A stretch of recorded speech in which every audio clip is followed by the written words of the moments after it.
Greetings. My name is Jamie Kralovec, and I'm the Associate Director for Mission Integration at the School of Continuing Studies.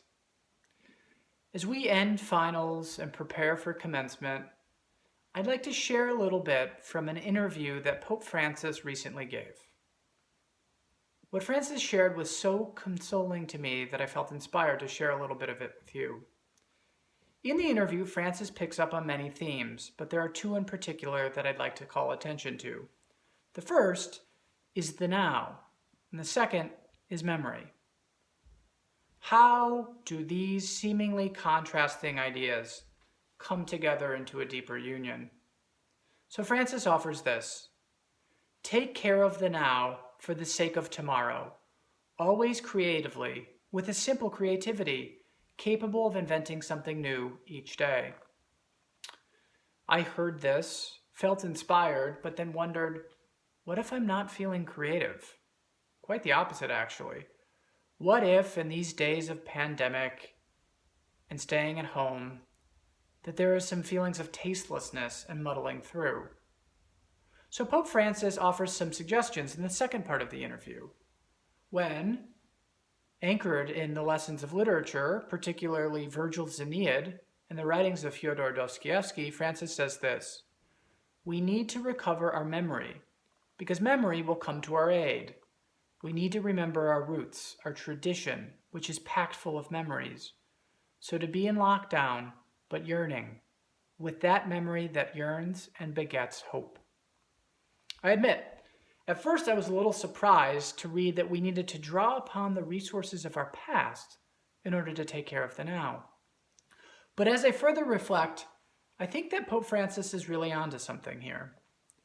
Our spiritual and religious traditions and our Ignatian spiritual roots center memory in their practices, inviting us to more intimately know and experience the love of the transcendent by using all of our sensory faculties, including our memory, to know personally just how loved by God we are.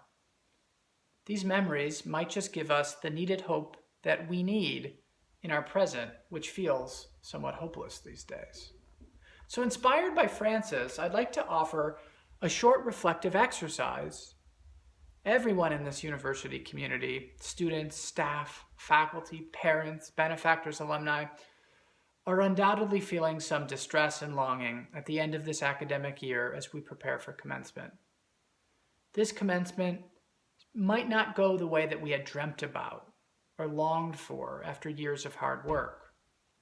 But perhaps, if we engage with our memories, gently, tenderly, and lovingly, we can bring some of our most consoling past experiences into the present. Before I begin the exercise, I would note that engaging with our memory can bring up difficult feelings in need of healing. I invite you to be gentle with yourselves and to push this exercise aside if you need to until a time that you feel comfortable. So here is my special memory invitation to all of our graduating students. I invite you in the next few days to find some time and space for quiet.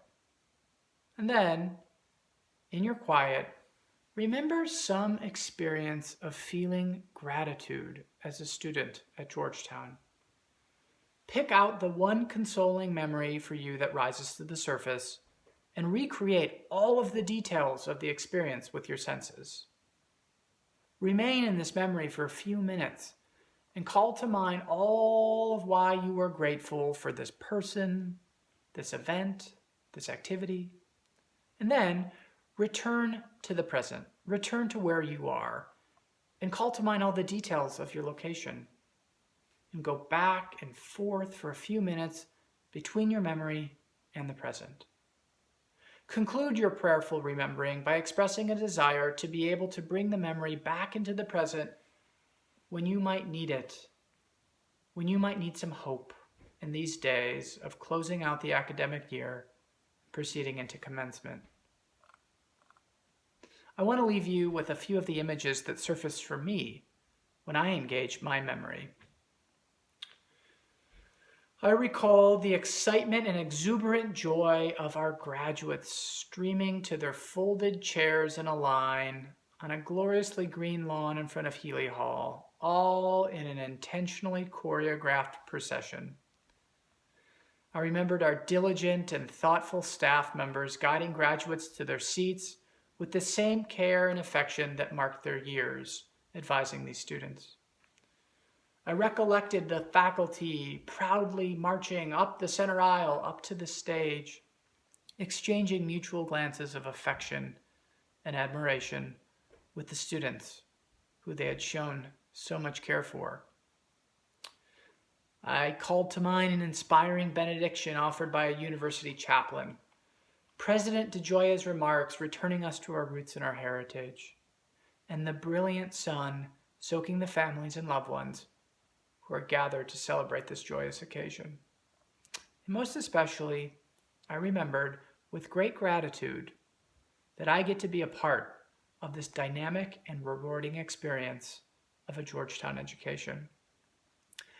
And then I return to the present, and the confining no longer feels so confining. So may God bless you, and may God bless the soon-to-be alumni of Georgetown University.